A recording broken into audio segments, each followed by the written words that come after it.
젖병 젖꼭지는 엄마들 가슴 모양도 다 다른 것처럼 젖병 젖꼭지도 다 모양이 다른 게 많이 있거든요. 저 선택 기준은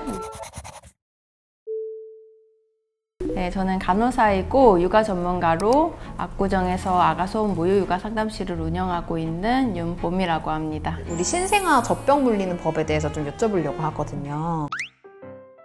준비물은 분유탈 물, 우리 애기한테 맞는 젖병, 젖꼭지, 분유, 그리고 마지막으로 우리 애기 흘렸을 때 닦을 수 있도록 손수건 준비해 주시면 되세요. 젖병 젖꼭지는 엄마들 가슴 모양도 다 다른 것처럼 젖병 젖꼭지도 다 모양이 다른 게 많이 있거든요. 저 선택 기준은 우리 애기 구강 구조에 맞는 젖병을 선택하시는 게 좋아요. 그래서 보시면 다 모양이 다 다르게 생겼어요. 어떤 거는 끝이 뭉툭하기도 하고 어떤 거는 조금 얄쌍하고 또 눌러보면 어떤 거는 되게 탄탄하고 질겨요. 근데 어떤 거는 되게 말랑말랑하거든요. 그래서 우리 애기 구강 구조, 혀 구조 이런 거에 따라서 선택할 수가 있어요. 조산아이거나 미숙아인 아기들은 턱 힘이 없고 빠는 힘이 약하거든요. 그래서 조금 유륜 부위가 크고 두꺼운 것보다는 유륜 부위가 얇은 젖꼭지를 선택해 주시는 게 좋거든요. 또 단단한 것보다는 말랑말랑한 걸 선택해 주시면 좋아요.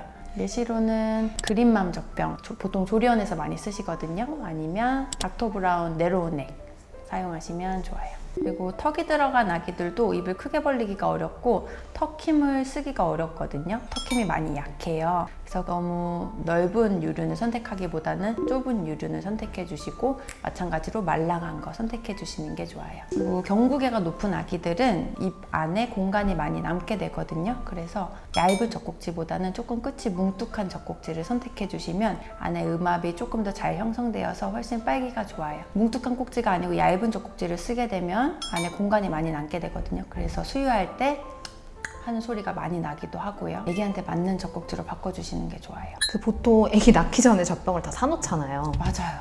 젖병을 미리 사는 거는 추천하지 않아요.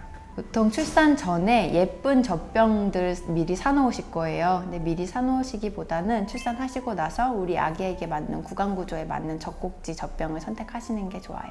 이게 지금 160까지 먹을 수 있거든요. 만약에 우리 애기가 60을 먹는데 이 젖병보다 큰 젖병을 사용하게 되면 남는 공간이 많이 있잖아요. 그래서 공기를 훨씬 더 많이 먹게 될 수 있어요. 그래서 우리 애기가 160 이하로 먹는다면 이렇게 작은 젖병을 사용하시고 애기가 크고 먹는 양이 늘었을 때에는 큰 젖병으로 그때 갈아타시는 게 좋아요. 그 공기가 많이 들어가면 무슨 문제가 생겨요? 공기 많이 먹게 되면 애기가 많이 개어낼 수도 있고 가스가 많이 차서 배앓이가 생길 수도 있어요. 그래서 우리 애기 분유량에 맞는 젖병 사이즈에 알맞은 거를 쓰셔야지 돼요. 근데 분유도 마찬가지로 우리에게 맞는 분유를 사용하셔야 되는데 조리원에서 대체로 드시던 거를 집에 갔을 때 특별한 이상이 없다면 계속 그 같은 분유를 먹이는 것도 좋은 방법이에요.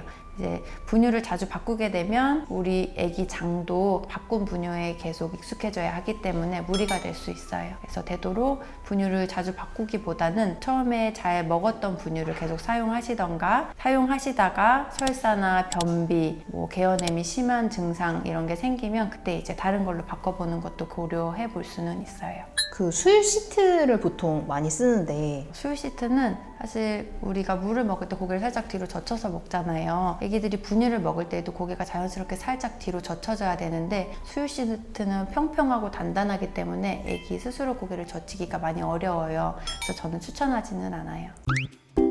요거는 제가 미리 100도씨로 끓였다가 70도까지 식힌 물이고요. 이거는 끓였던 물을 완전히 식힌 물이에요. 또 이 물에서는 대부분이 미생물이 사멸한다고 해요. 집에서 분유 포트를 많이들 쓰시잖아요. 그래서 100도씨까지 끓였다가 70도까지 온도 설정해 주시고 따로 완전히 식힌 물을 아예 하나 가지고 계시는 게 좋죠.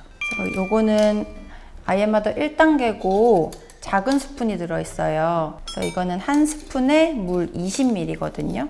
그래서 분유 탈 때에는 분유 먼저 넣지 말고 물 먼저 넣어 주셔야지 이렇게 분유가 잘 뭉치지 않고 잘 녹거든요. 그래서 물 먼저 넣어 주시는데 70도 정도로 식힌 물을 3분의 1에서 2분의 1 정도만 한번 넣어 볼게요. 여기에 정량 확인하시고 몇 스푼인지 물 몇 밀인지 확인을 하시고 80을 탈 거니까 분유를 4숟가락 이렇게 푸는 게 아니고 여기에 보면 홈이 있거든요. 이렇게 깎아서 수평하게 만들어준 다음에 스푼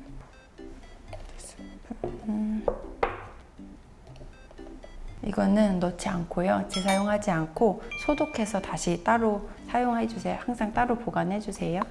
그 다음에 위아래로 흔들지 않고요. 이렇게 가볍게 좌우로 흔들어서 녹여주시고, 위아래로 이렇게 흔들게 되면 기포가 많이 생기고 아기가 그대로 이걸 먹게 돼요. 그러면은 이제 배에 가스가 차고 배앓이 증상이 있을 수 있거든요. 그래서 이렇게 좌우로 흔들어서 다 녹았으면 남은 식힌 물로 남은 물량, 정량을 맞춰주시는 거거든요. 지금 눈금이 내 눈높이보다 아래에 있잖아요. 그러면 정확한 분유량을 맞추기가 힘들거든요. 그래서 내 눈 높이에 올려놓고 식힌 물을 수평한 곳에 놓고 한 번 더 확인해 주시는 거예요. 다시 한번 이렇게 흔들어서 녹여주시고, 다 녹았는지 한 번 더 확인해 주시고, 이렇게 빼서 공기를 한 번 더 빼주시는 거예요. 이제 온도를 확인해 주시는데 처음에 똑똑 이 정도 방울이 떨어지면 맞아요. 근데 제가 아까 전에 요거를 한번 열었다가 공기를 빼주고 닫았잖아요. 근데 이 작업을 안 했으면 물총처럼 찍찍 쌌을 거예요. 물총처럼 싸는 게 애기 목젖을 탁탁 치거든요. 그래서 애기가 살에 걸릴 수 있어요. 많이 힘들어 할 거예요. 근데 이렇게 한번 열었다가 뺐을 때에도 물총처럼 세게 나가는 경우가 있거든요. 그때에는 우리 수유 전에 항상 깨끗이 씻잖아요. 애기 닿는 부위 말고 유륜 가장자리를 이렇게 살짝 눌러서 공기를 빼주시고 속도가 맞으면 그때 이제 수유를 하시면 되세요.